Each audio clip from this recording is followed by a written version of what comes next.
Hey there. You're listening to the very first episode of How to Be a Better Human from TED. I'm your host, Chris Duffy, and I'm hoping that together on this show, we can learn how to be better humans together. It's kind of a big promise, putting out a podcast called How to Be a Better Human. When Ted first approached me about it, I was like, are you sure you actually have the right Chris Duffy? I'm a comedian and a TV writer. I'm not like a self-help guru / psychologist. But they told me that was kind of the point. I haven't learned all this. I don't know how to be a better human, but I want to learn. And hopefully you want to learn too. Let's try and learn together.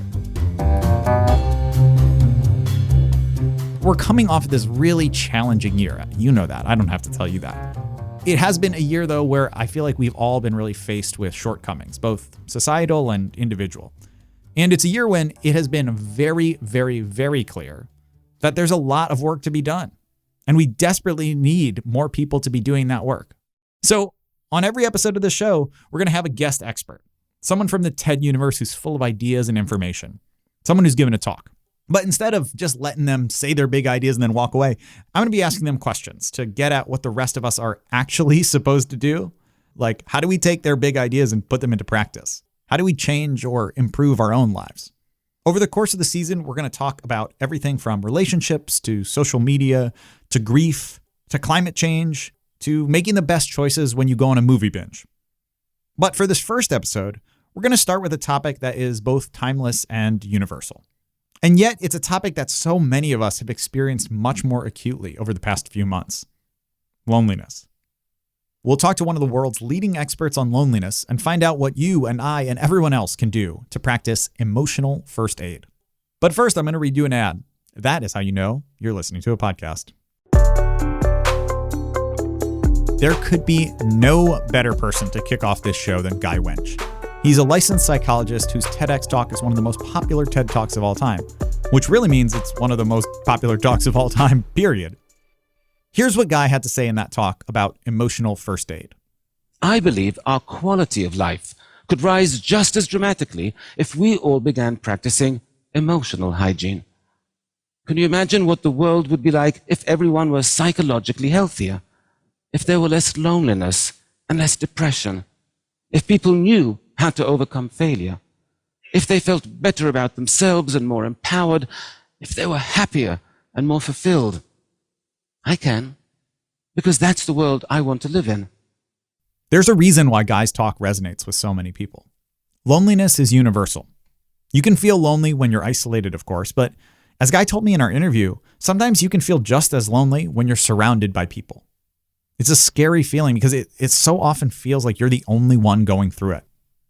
But you are not alone. Even if it feels that way, you are not alone. And personally, I found what Guy has to say has made a real immediate impact in my own life. And I promise you that we are not just going to say, try meeting people. That's not the advice we're going to give you. So here we go. You're a human, I'm a human, Guy's a human, and we're going to try our best to be better humans together. What is loneliness? So loneliness is defined purely subjectively. It is defined as a subjective feeling that you feel emotionally disconnected from the people around you, that they don't quite get you, that they don't quite see you, that they don't appreciate you fully, or that they take you for granted. And it's that feeling that, people see me, but they don't get me. They don't really understand me. So loneliness is truly subjective. It's different from being alone. There are people whose emotional needs are such that they don't need a lot of people in their life. If they have one person they're really close to, they feel good, they don't feel lonely. And there are people that they can have like 10 friends, but they're not good enough or close enough. So even though they're seeing people and talking to people all the time, they still feel fundamentally alone. So it's truly about the subjective definition. We're recording this at a very unusual time as when it comes to people's relationships and people's mental health. And I wonder, as a psychologist and as someone who's famously studied loneliness, has anything about the pandemic changed the way that you think about what you've said in the past or what you've believed about loneliness in the past? Well, what the pandemic has changed for sure is people's readiness to listen to what I've been saying. So I just think that the pandemic has opened up people's awareness to emotional health and how it can be impacted and how it needs to be a priority in a way that nothing else has before. And one of the big things that you've really advocated for is framing it in this way as emotional health. Why is that so important? It's a fine distinction. For me, the difference between mental health and emotional health is that mental health is about diagnosable conditions, the stuff that is actually diagnosable in the DSM, clinical depression, bipolar, schizophrenia, anxiety disorders. I talk about emotional health because most of the things I talk about are not diagnosable. Loneliness does not carry a diagnosis, neither does the experience of failure or, guilt or rejection or lots of other kinds of things that impact our emotional health and even our physical health. Loneliness certainly impacts our physical health. So they have those impacts, but they are not considered in the mental health category because they're not diagnosable. So for me, emotional health is a much broader category that encompasses any kind of challenges to our emotional health, our productivity, our functioning, our relating, all of it. I think just individually as myself, one of the things that I so appreciate about that is I had a real struggle to try and think about taking care of myself and beginning therapy and doing all of that because I never felt like it was bad enough, quote unquote. It was never bad enough to really need that. And then when I finally did start going, it was transformational and helped me to really work through things and to be better, happier, more realized as a person. But I think that I was struggling with that kind of stigma. Which is unfortunate. I mean, that is the popular sentiment that people have, that, I'll go if it's really, really bad, but that's almost like saying, I won't go to see a physical therapist when I'm limping.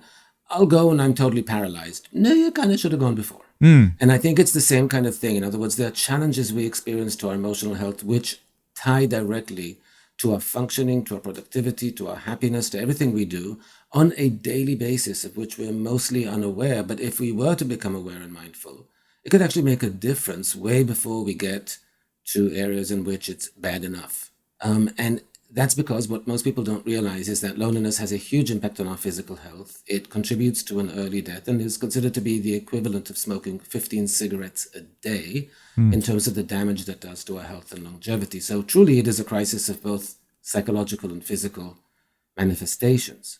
But there's not enough awareness about it. The difficulty with loneliness is really that it makes the person who's lonely so emotionally raw and risk-averse is that they really hesitate to reach out or even to respond when someone else is reaching out because they just don't want to be rejected again. They don't want to feel marginalized again. They're not sure if the person's sincere.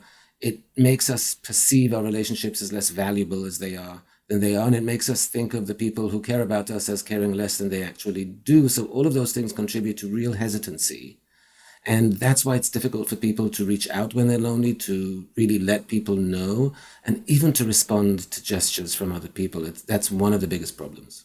But when you feel really lonely, you start to doubt whether people care, even the closest people who clearly care. And that's the difficult thing. It makes you really hesitant. In his talk, Guy has this really poignant story about how you can feel like that, even with the person that you're closest to in the entire world. So we're going to play a clip of that story for you right now. It is time we close the gap between our physical and our psychological health. It's time we made them more equal, more like twins. Speaking of which, my brother is also a psychologist, so he's not a real doctor either. We didn't study together, though. In fact, the hardest thing I've ever done in my life is move across the Atlantic to New York City to get my doctorate in psychology. We were apart then for the first time in our lives, and the separation was brutal for both of us. But while he remained among family and friends, I was alone in a new country. We missed each other terribly, but international phone calls were really expensive then, and we could only afford to speak for 5 minutes a week. When our birthday rolled around, it was the first we wouldn't be spending together. We decided to splurge, and that week we would talk for 10 minutes. I spent the morning pacing around my room, waiting for him to call, and waiting, and waiting. But the phone didn't ring. Given the time difference, I assumed, okay, he's out with friends, he'll call later. There were no cell phones then. But he didn't. And I began to realize that after being away for over 10 months, he no longer missed me the way I missed him. I knew he would call in the morning, but that night was one of the saddest and longest nights of my life. I woke up the next morning. I glanced down at the phone, and I realized I had kicked it off the hook when pacing the day before. I stumbled out of bed, I put the phone back on the receiver, and it rang a second later. And it was my brother. And boy, was he pissed. It was the saddest and longest night of his life as well. Now, I tried to explain what happened, but he said, I don't understand. If you saw I wasn't calling you, why didn't you just pick up the phone and call me? He was right. Why didn't I call him? I didn't have an answer then. But I do today, and it's a simple one. We're going to hear Guy's answer to that and so much more right after this. In his talk, Guy talked a lot about his twin brother and how his twin was able to maintain his psychological health even while struggling through cancer treatments and being in a really tough spot physically. Guy also talked about how he spent a terrible night waiting for a call from his brother without it ever occurring to him that he could just pick up the phone and call himself. Does your brother feel vindicated by the fact that you've now told that story and apologized in a viral TED Talk? I feel like the fact that millions of people have seen an apology gives it even more weight, maybe. Look, about that TED Talk, his feelings about the TED Talk are different. One of them is that when I said to him, there was a story there about him having cancer and going through treatment, and I said, I need a picture of you going through chemo. He goes, oh no, I look horrific. I'm like, look, it's a small talk. Who's going to see it? and so I convinced him. And then it went viral, and he's like, are you kidding me? And I'm like, well, but it's good news. It's good news for one of us. No, it's great news for both. No, he's extremely supportive. In his professional work as a psychologist, Guy's been able to use his personal emotional experiences to inform his approach. Moments that he lives through, like that night waiting for his brother's call. So what has that taught him about what the rest of us should be doing? Now, what people have to do to be on top of their emotional health is, first of all, pay attention to it. It starts with paying attention. Don't just pay attention when you're so depressed you can't wake up in the morning, or you're so anxious you're crying outside your office because you can't go into the building. Don't wait till then. There are certain practices that we can do on a daily basis that have proven to be extraordinarily useful psychologically and in every possible way. So one of them, for example, is gratitude exercises. That's something I do on a daily basis. I start the day, you either journal or you think about or you talk about 3 things for which you're really, truly grateful that day. And, as I did this with patients many times, one woman came back and she said, okay, here's my list, the sun. And I'm like, no. That's not how that works. You can't just say the sun. You can say you're grateful because it's a sunny day and you like the feeling of the warmth on your skin when you walk outside. That's good. But not just the sun. The sun is there whether you're grateful for it or not. So it's got to be something that you truly connect to or something that you appreciate. And I mentioned the sun because I'm one of those people who, gets light deprived in the winter. And so when it's a sunny day, I really appreciate the feeling of the sun on my face. And I'm grateful for that. Absolutely the same. Oh, yes. So much. Well, you moved to LA. So yes, I moved to a place where I get to write that down almost every day. Well, yeah. What do you do on the days when you're feeling a little beaten down or things are feeling challenging? How do you still find the 3 things to write down in a gratitude journal? How do you find the practice of doing that even on the challenging days? It's useful to sit with those feelings a little bit. To make the point to yourself that they're tolerable, because one thing that we should always remind ourselves is that, difficult feelings are tolerable. They're not pleasant, but we can tolerate them. We don't have to run from them. And they can give us valuable information. So first of all, extract information from that. But it's a 2-step process. It's like you want to go in there, get the information, but you don't want to get lost in there. So you want to kind of bump yourself out of it at some point. And then to do that, it would be useful to focus on, well, what are the things that you can be grateful for? You can be grateful for the potential that you have to search and to create a bench of new support system if you're lacking. So there are always things you can point to in terms of, yes, things could be worse, so I'm grateful that this is the case, right? I mean, there's a lot of us that thought things were absolutely terrible before the pandemic, and now they're like, I wish I could just go back to that terrible place because it's still a better place than the one I'm in now. So it's always possible to get a larger, broader perspective, and then see the ways in which you are fortunate. Do all groups of people experience loneliness the same? Is it equally spread across age groups and ethnicities? But since you have dealt with these hard numbers, I'm curious. Right. So it's an interesting thing, actually, because my belief is that our underlying emotional experience of feeling loneliness is going to be very similar across ages, cultures, race, etc. We tend to have a similar emotional, visceral experience to certain phenomena.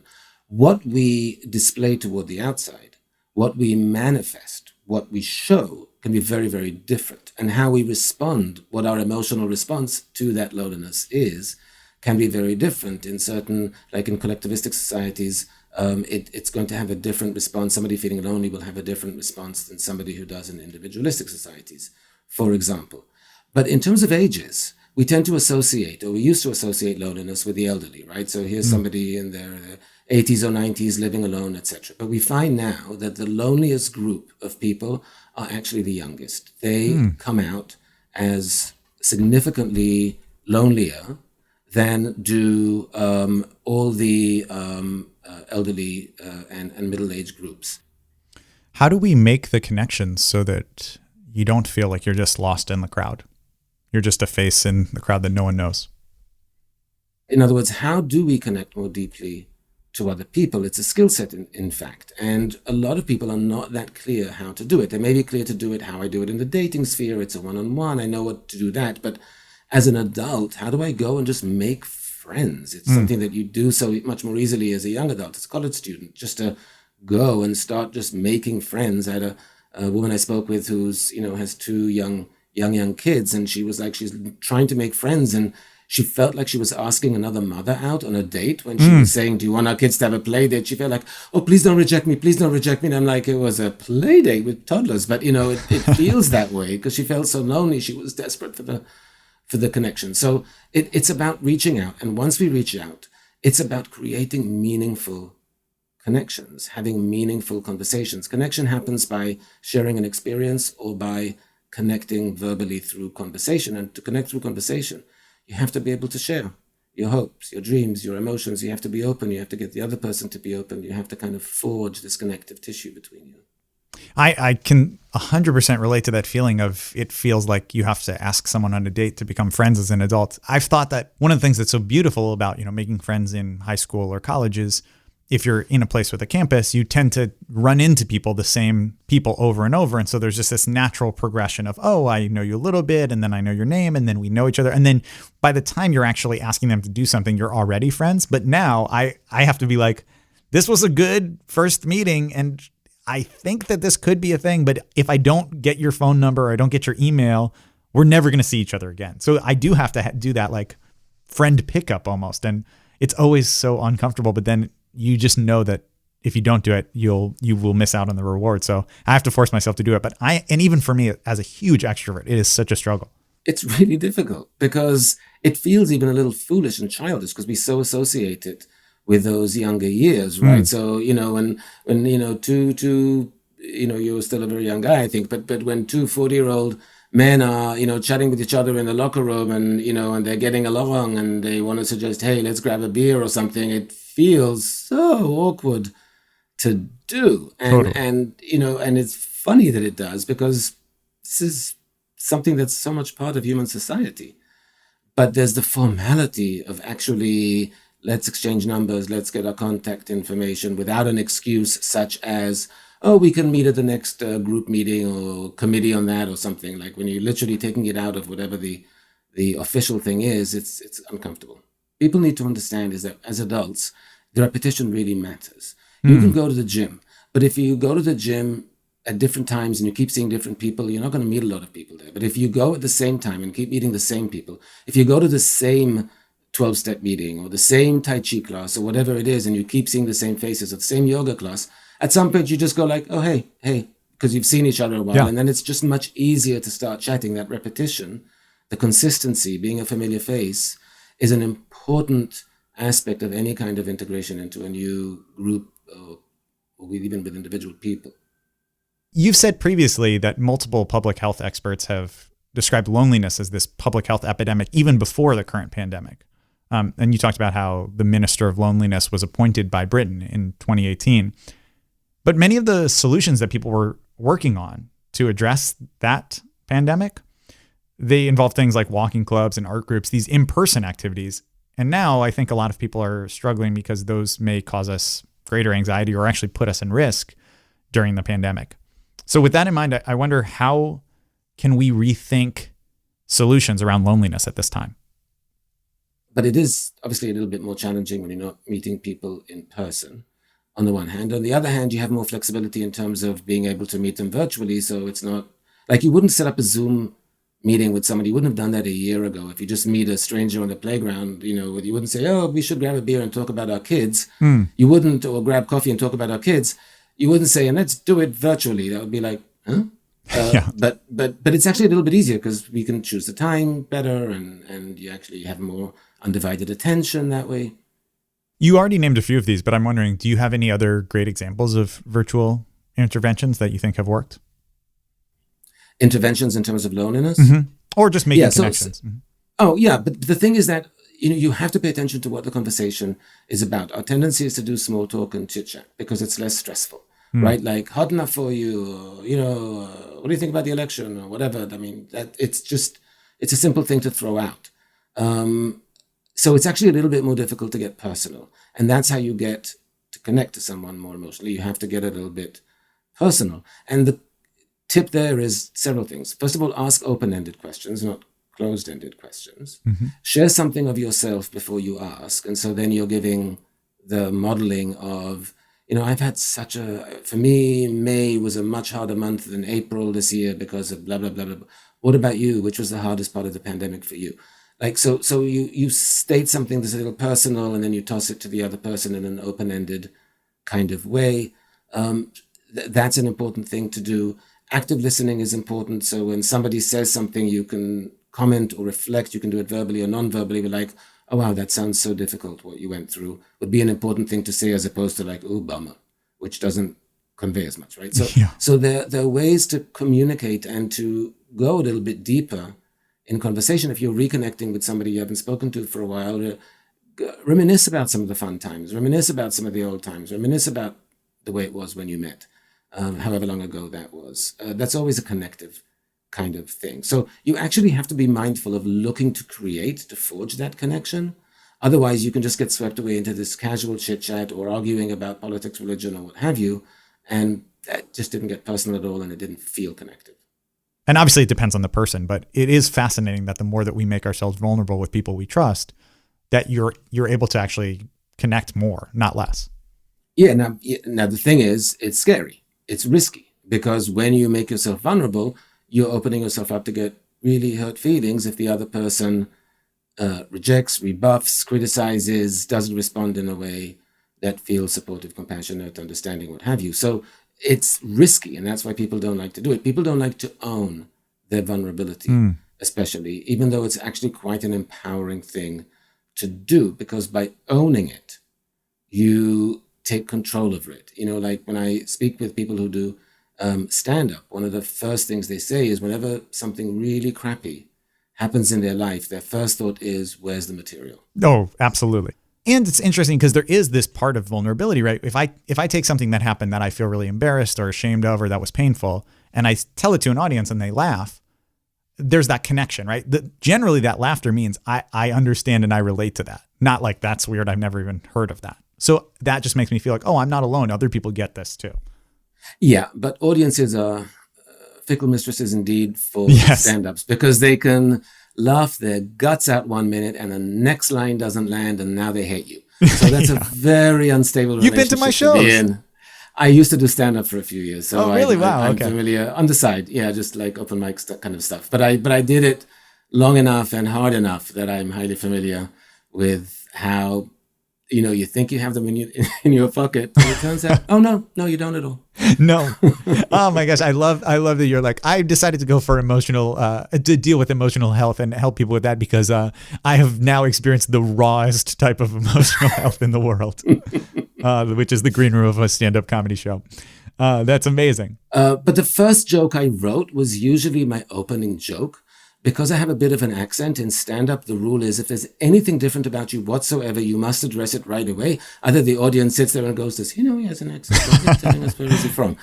This is like such a deep masterclass on not just emotional health, but also comedy. That is exactly the best advice, that you have to start with the thing that people will always think about you.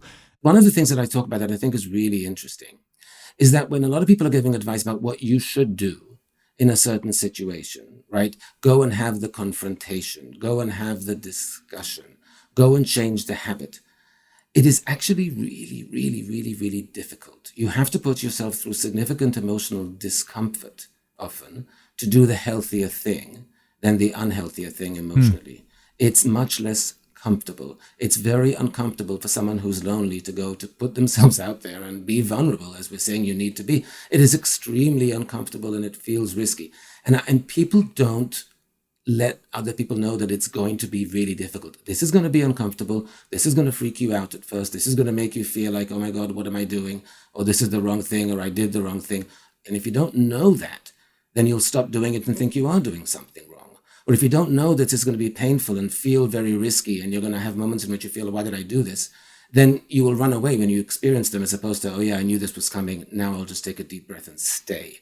The show's called How to Be a Better Human. So what is one thing that you have seen or heard or read that's made you a better human?